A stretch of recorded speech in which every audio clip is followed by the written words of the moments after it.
So, hi everybody, it's Kathleen here, and I'm with Orla O'Connor, the very famous Cork endometriosis advocate, one end of the country to the other. And one thing we're going to have a quick chat about this evening is sort of the role of advocacy at the moment in Ireland, and how, we're getting quite a lot of questions in around the cross-border directive. And one of the hot topics recently was again around misinformation of endometriosis, and how that sort of impacts on the community and how that impacts on the work that advocates do. And we're just going to keep it very light, and hopefully sort of stimulate a wee bit of conversation around this. On the cross-border side, we will have an expert with us in October, and we're going to bring that, to everybody, and we're going to have everybody's questions answered. So I suppose, Orla, you probably deal with a lot more of the cross-border questions than I do, because you've, direct experience of it. So what are you seeing sort of coming through at the minute? So I think a lot of the big one that I had very recently was how, well, there was one, first it's like the referrals. So they thought that it had to be a consultant. And then they weren't understanding that, if you contact a specialist directly, I mean, I have dealings with Dr. Mitchroy, but any one that they referred themselves, like self-referred to, they didn't need the referral for. So they were confused as to why they'd need a referral with the cross-border. And then it's different from the travel abroad scheme, which is, it's a lot more strict. That they need a consultation for that. But with the cross-border directive, it's just the GP referral or consultant. And most of the time women, choose the GP because they know their GP longer, or their GPs, they just have a better experience with them, and it's easier to get the referral from the GPs. The other one that is quite big is, can they use two codes with reimbursement? And you can't. That information, I think, is actually at the moment not available on the cross-border directive website. But if you contact them directly, they'll let you know there's that one standard code that they use for endometriosis excision surgery. And that's the only one that I've ever known to be used. I'm open to correction there, but as far as I know, they use that one standardized code, the N08Z, whatever it is that they use for endometriosis surgery. And then there's always different questions around that. Like, I mean, I'd be surprised sometimes, and I ask, and I'm like, oh, actually, I don't know. So at the moment, just because we don't have someone from their office at the moment, I keep referring people back there. So I can give them the basics. There's a lot of information on their website, an awful lot. So it's, going through that is hard to even filter through that information, to process it, and then to keep it in your head and make that plan to say, oh my gosh, it feels like a lot that they're asking you for, but in all honesty, the actual paperwork is quite easy to fill out. It's your personal details, it's your medical information, it's and then after that it goes to the surgeon. As far as I'm aware at the moment, the last couple of few women who've gone there, Manuela, Dr. Mitchroy's team, and anyone who's traveled to the BEC quite recently, they know how to fill out the paperwork now. So they kind of have it ready for patients after surgery. So they have it filled out, everything's done. I've asked people to please bring it with you to the consultation, whether you go for pre-authorization first for just a consult and an MRI and come home, but always bring the paperwork with you to the surgeon so you can fill it out together, so you're both understanding how to fill it out properly. But from like, I'm only speaking about Dr. Mitchroy because that's the only experience that I have, but he always uses that code and he knows how to fill out those forms. He's done hundreds of them. So at this point, I think they have a clearer, they know how to fill them out now at this point as well, from that end also. Yeah, no, that's brilliant. And because I think that's one of the things that I'm seeing as well, is women are going with very complex cases and may require different things. And that's something that I think we should clarify as well with the cross-border team, like how that works. If even though it falls under the umbrella of endometriosis, if it's on another organ or if it's in a particular area, like, is there a different way of doing that? So that's a good sort of question to bring up for them as well. Yeah. And I think one of the things that I'm sort of learning from that as well is that it's very important to keep your receipts for everything. because I think one thing that a lot of people don't realize as well is the cross-border directive. If you pay tax, or you're, have a partner that's paying tax and you're under their tax code, you can actually put those expenses in under your health expenses at the end of the year. And that includes some travel as well. So that's quite handy too for people if you keep all your receipts. It's no harm in sort of, having more documentation than what you need. And often a quick snap of the phone for certain things is even enough, as well too. And a lot of the girls who just went, what they were doing, I think, was you use kind of Bolt there, which is like Uber. So for any of their traveling, wherever they went, they were able to print out, a full invoice of their receipts from where they traveled, which I didn't know when I went. But now they're saying that you can print that. So when they're getting home, they're printing that, those invoices and receipts from Bolt and proving that they traveled from the hospital to their accommodation, the accommodation to their MRI, so they've definitely, the girls have gotten better that way, because I wouldn't have been aware of that, so there's great tips from them, that have gone recently. I mean, mine is so long ago at this point, I suppose, 2 years, it doesn't sound like a long time, but a lot of things seem to have changed, even in Romania itself, I suppose, that you can, that you can do that kind of stuff as well. And they've upgraded those systems, which is very handy, because I know, and I do think that's why maybe even people are getting reimbursed faster now, is because they can prove that those travel trips as well, that they actually did that from here to there and here to there, Yeah. So definitely, That's it. And isn't that the beauty of the whole thing as well, that we're learning from each other and we're learning from everybody else's experiences, which I think is really, really good. And that's one of the strongest things I think within the endometriosis community, is that we're very willing to share that and share those experiences with other people. Yeah. And certainly, I know I wouldn't be where I am without learning from the likes of Heather Godone and Nancy Peterson. And certainly there's people at the opposite end now who are just starting on that journey. And we hope that, they'll sort of learn from the likes of us as well, and all the people who've traveled recently, that's one of the the ones that I'm really looking forward to, is trying to get that session pinned down. Unfortunately, a lot of people were sort of tied into one thing and another, but I hope we'll have the cross-border directive expert with us, in October, and get all the questions, give her all the sort of hot topics that we have for her as well. And I suppose, and that's helpful for them too, because it even makes their job easier, of how organized a patient is and has everything that they need, so that their job is easier on their end, and then everybody's job works quicker, to get reimbursed for their job on their side. They're overworked and understaffed as well, so it's it makes their job easier to just say, okay, that's their checklist, and everybody's doing it properly. I know certainly when I was chatting to them, they were saying that they're not just dealing with endometriosis patients, they're dealing with all patients all around the country, and different languages in different countries, and different standards of forms coming in from different patients in different countries. And, so it seems to be a real heavy sort of workload, but I think the fact that it's been used a lot more too, will show that there's a need there for it, that may improve the service through time, big time, But no, definitely. And I think, another one that we might actually start looking at as well at some stage, if we can get somebody on that, is the treatment abroad scheme, which is a lot harder to get approval for. But I think, again, we have had some women who've been able to travel using that. And I think it's, it's a case by case basis, but that's something, again, that I think might be beneficial for people. Yeah, definitely. Mm-hmm. In terms of, filling out the form and all the paperwork and all like that, is it still very manual, or is there an online submission, or is it still fill out the form on paper and send it in? No, it's still fill out the form, bring them with it, all of that. You still have to, I suppose, because you have to get it stamped, you have to, you're bringing it. Yeah, there's no way that would be handy. I suppose even from the doctor's side as well, to just email it and say, I don't have to, do that. The only thing I wonder about, if it ends up digital, is that will forms be missed? And, then you're attaching documentation, whereas, I'm old school that I like the paper to say, yeah, that's all there. Here's the folder. I'm going to send all that off and I know what's in there.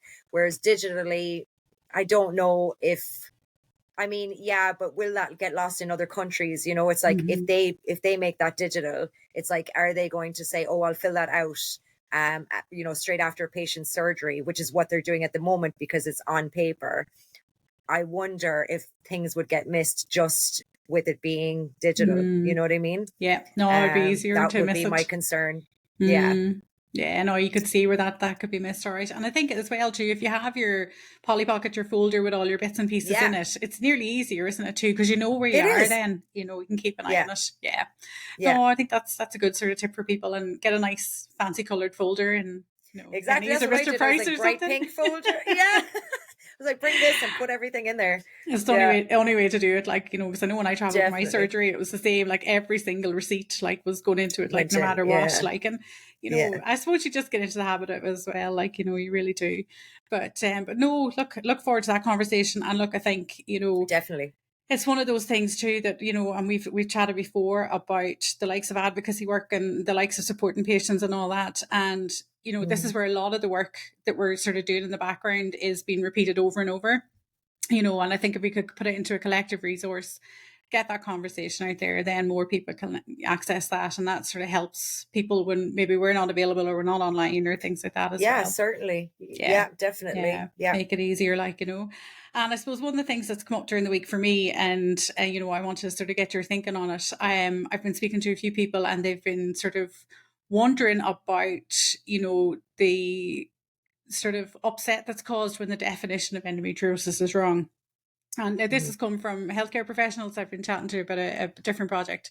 And, you know, also from people who may have seen there has been a video online, and there has been another organization which has shared something, you know, this week with regards to the definition of endometriosis and all that. And like, I know I have my very own definite feelings as to why we should have a very accurate definition out there and why that's important. But I suppose, how have you seen that over the last couple of years? Have you seen where the importance of that may be lost, or do you think it still is important that people understand the difference in the definition?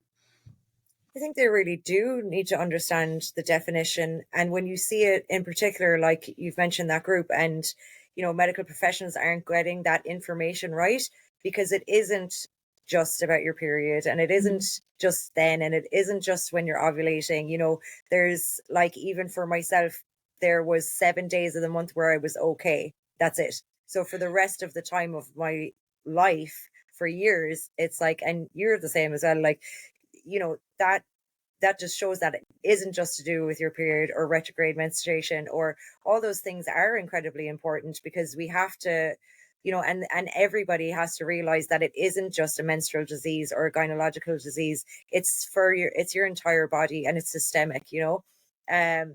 Yeah, it is incredibly important, and that does come about, you know. There's always times in the year, and particularly around like Endo Awareness Month, where that is, you know, we're exhausted by the end of March, because you're constantly fighting that over and over again. And even, I don't even know if people are doing it in the best interest sometimes to raise awareness, but if you can't do it right, then it's just a backward step.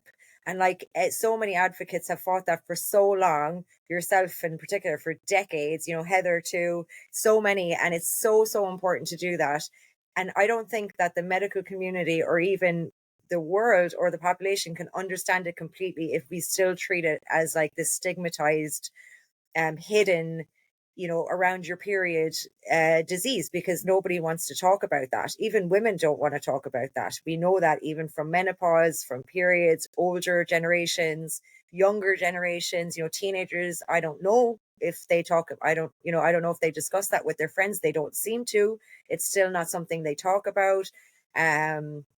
You know, so yeah, it's incredibly important. And if you have huge organizations, what happens then, you know, promoting that and getting the definition wrong, then how are we going to do the right research, or how is that going to be funded into the right research to find out the cause of endometriosis at the end of it all? You know, like, we're never going to find that if you keep defining it and doing silly research, you know, that puts, you know, endometrium in rats, like, you know, stuff like that. Those are the research projects that you'll keep getting, because we have the definition wrong, you know.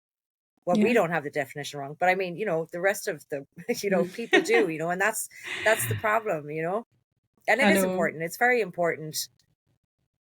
It is. And I think for me, you know, certainly, like, I know, like, some of the early research that I would have done, and you know, it was all the papers where it was endometriosis was the same as the endometrium, and you know, it Yeah. behaved in the same way. And then we learned, and we had to shift our thinking very quickly and start adapting around that. But one of the very early things I found around that was, and it scared me, that women were making treatment decisions based on this. And that was the information they were getting from their clinicians.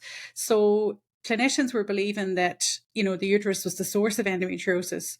So it's quite logical to think, oh, well, if that's the source of endometriosis, let's take it out, you know? Mm. And like we know now that, you know, we've had women who've had their uterus and their ovaries removed in their, you know, mid 20s to, you know, sort of mid 30s, taken out in the absolute prime of their life, putting them into, you know, very early menopause, putting them into a lifetime of a lot more suffering because they now have endometriosis. They may not have gynecological organs, and they go from general surgery back to gynecology, back to general, and nobody wants them. They're in this medical waste ground where they're completely lost, you know.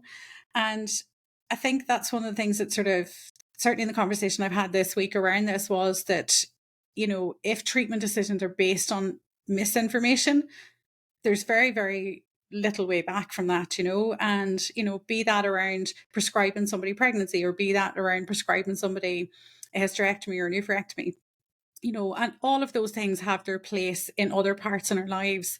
But certainly where you have that situation where somebody's led to believe that if the uterus is gone, your disease is gone. And, you know, it is a straight and logical thinking like that for, you know, a lot of the information that's out there. And that needs to change.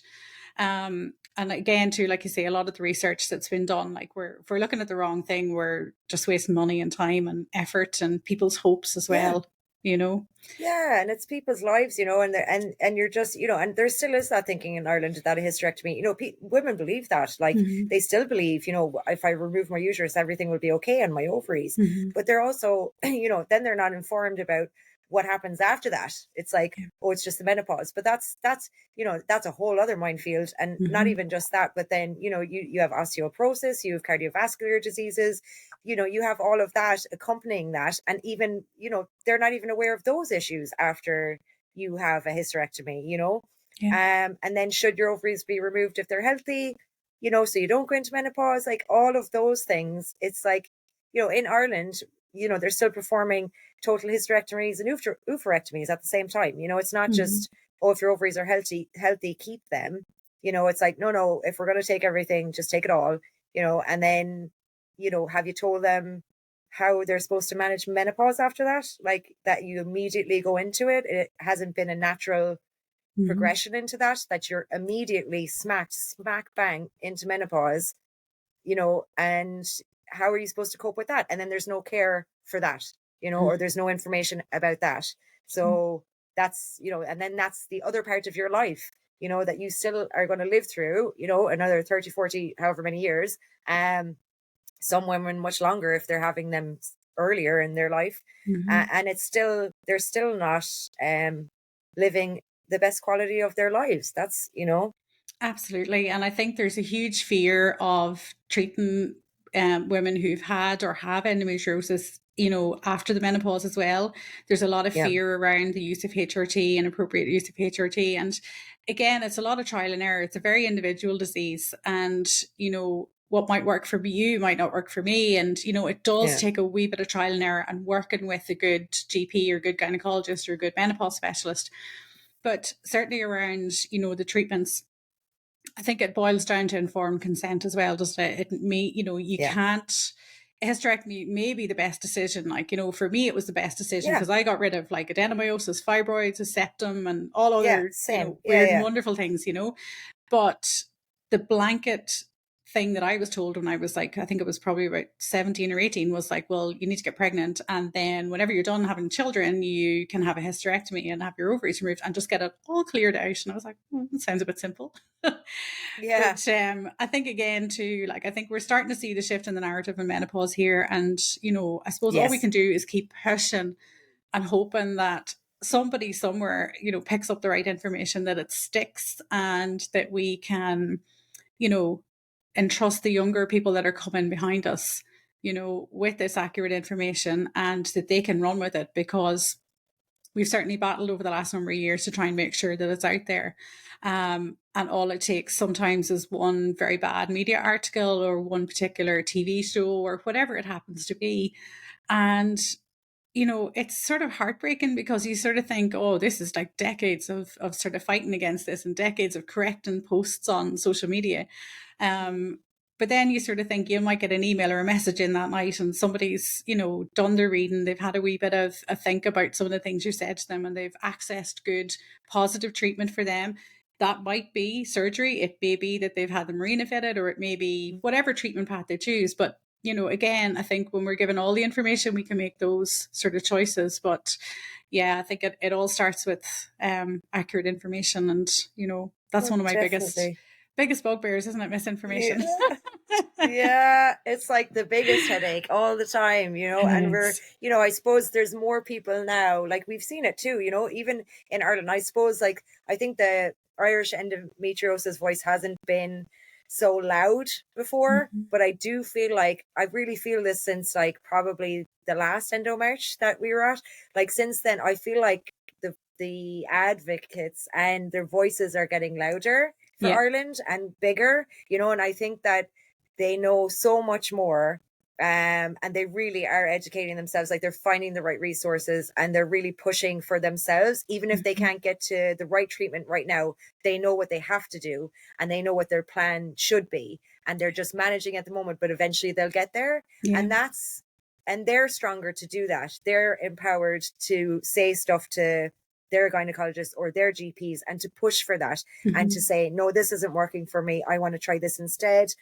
I want to try different management, and they still know that they're just managing them. I think that's the biggest thing, is that they know that they won't be okay, but that if they can manage for a while till they can get to the right treatment, and that's impressive. Like that's amazing that they've done that. And I feel like the Irish group of those people are getting bigger, you know, and you see the younger women definitely that's happening for, and they know the red flags already. Like I was just talking to a girl yesterday in college, and she's 20, and like I've talked to her for a while, but she knows what she has to do. She can't get there yet, but she will, you know, and she knows the red flags. Like she told me loads of stuff, and I was like, oh, you spotted it yourself, you know, whereas before she kind of would have checked, but now she knows what she has to do.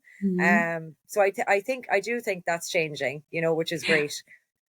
Oh, it's unbelievable because, you know, I think back to the very first Endomarch, and I had polled all the followers at the time, and I was like, do you want a physical march? Will we have an event? And it was an overwhelming, I think it was like 90 odd %, I think, had come back. I went, absolutely not. We will not be seen in public. Can we do something else? So it was combined with an info day at the time, which was totally perfect and totally understandable. But now there's an appetite for the likes of the Endomarch, and we have our date for next year, which is the 24th of March. And that coincides with the worldwide one, which is great. And, you know, to see people coming out and having the crack and chatting to other people, like, it's so important. But like, you know, to see that progression in the last number of years in particular, where women are not just taking the information, they're taking the information, they're sharing it, they're taking the information, they're using it, they're taking the information, and then you can see them in public forum as well to pass on that information on to other people. And like, I feel like a proud mommy of 200,000 women, you know. You sort of like, thanks, you know. But no, I think, and you know, and speaking to a few people this week on different things like around endometriosis, that is one of the things I think people underestimate, that if you do a piece in the paper, or you do a piece online, or you do a piece on the radio or TV, whatever it happens to be, the impact that has is amazing, because the person sitting watching it or listening to it in the background, you know, they might not do anything with that information there and then. But like, I've had people come back to me and say, oh, I read such a person's story in the Irish Independent. Now, it must have been about 5 or 6 years ago, but I remember that story, and I think that's what my niece has or my sister has or whatever. And you're like, it actually does get through. Or they'll think, oh, hang on a minute, I remember hearing you on the radio chat. You were chatting about periods again. I don't know, I think my neighbour's daughter might have something, you know. And it's funny. It does have a way of sinking into people. You think maybe sometimes you're screaming into the void, but there's a huge shift in the last probably 10 years or so, but definitely in the last 3 to Mm. 4 years, I think it's been great, you know. And people Yeah. are very good at sharing the stories and very, you know, very open in that. And I think that's positive. But again, I always have to temper that with, if you don't have the accurate information, Yeah. defer to somebody else, you know. And I Yeah. think, you know, like, while we can, like, you know, you and I have, you know, maybe quite overlapping experiences or very different experiences in certain things, Mhm. but, you know, I would always temper anything that I have and sort of say, well, look, you know, if I don't know what the answer is to that, I'll ask somebody who does, or I can find out, you know. Yeah, same. Yeah, Yeah. exactly. And it's I suppose it's knowing that as well in the background too, isn't it? Like, but Well, you'd yeah. always find, you know, yeah, sure, I have your head wrecked, like, but I'd always be like, oh no, I can't do anything about that until I check with Kathleen, you know, because I still, like, I'm still learning as well. And like, I only had my surgery 2 years ago. And even though I was researching prior to that, and, you know, I've talked to you and Amy for years, but, like, I'm still learning, and there's still so much to learn about it. And then you'd see something else new. And, you know, we talk to advocates across the world. So you know, you learn more information off of them. And then you're trying to apply that to Ireland, which is very difficult, as we know, because we don't have resources and we don't have anybody here. So we must reach further. You know, for us, we have to reach further for information or for data or for research. And, you know, so, you know, we don't have the data for Ireland, but, yeah, I'd always be checking in and then double checking that again, and then check with somebody else. And you're like, oh, you know, you have to do all that work before I actually share something, and just make sure that it's right, you know, because you just never know. And if I have ever done misinformation and everything, I totally take that on board by saying, oh my gosh, I was wrong, and let's fix this. And this is how, you know, this is the actual information. I don't think I've done that yet. But I'll be chasing you down. I'm going to go back over your you'll posts tell now. me first. I know. I'll be like, no, I don't know what I'm talking about. Excuse me, Miss Orla. Yeah. I'll be like, oh crap, what I do? Yeah. So, you know, but like, But- yeah, that's important too. And to know that, like, for me anyway, to know that, you know, I'm not always right. I don't always have all the information. Like you said, to defer to somebody else. And that's advocates supporting each other too, Yeah. to Yeah. say we must check with each other to give the right information, and that we all work together as well, you know, for everybody, you know. I think isn't that one of the really fortunate things that we have? You know, we have a very strong advocate community, and I know we get criticized, we get slagged off, we get pulled apart by certain areas, and that's fair enough. People are entitled to do that. That's okay. But doing it without understanding the community, I think, is difficult, because, you know, we faced enough sort of adversity and enough issues to get to the point where we're at. Most of us have gone through multiple surgeries, gone through a lot of trauma, we've got a lot of history behind us. But what a lot of people don't realize is that we are a very tight-knit community. We do talk, and most of us talk every day, if not to at least 2 or 3 other advocates, or at least to a group, you know. And I think that's where, you know, certainly key figures in the whole community have pulled a lot of that together over the years, like the likes of Nancy and Heather and that. And, you know, I think that's what's kept a lot of people going, a lot of people seeing as well too. And it always means that you can check in with what's going on. You can sort of see, you know, what's happening in the world. And, you know, we've got now like the likes of Sally and Dr. Andrea Vidali's Endometriosis Summit, like, what you wouldn't have given for that a few years ago. It's amazing. It's absolutely amazing. And, you know, like, I've joined their virtual sessions, and I hope at someday that I might be able to get over to them. Go there, I know. You know, we should do the Euro Millions or something every week to see, can we get there? We'll have everybody's surgery paid for. I know. We'll just go. Oh, stop. Wouldn't it be great? But something like that then is brilliant, and, like, again, accessible for people if they want to learn that wee bit more.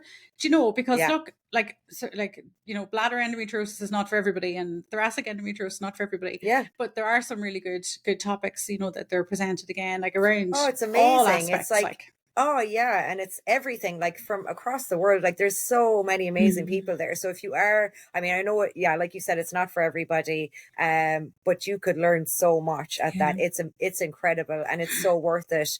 Like, I can't even remember the price on it, but it's not crazy, and it's just so worth it.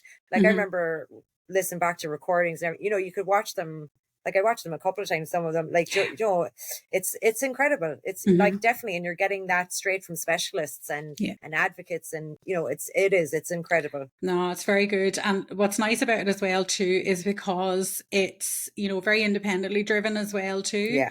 And again, coming from a real strong point of advocacy, Sally's amazing. There's no doubt about it. She is so driven.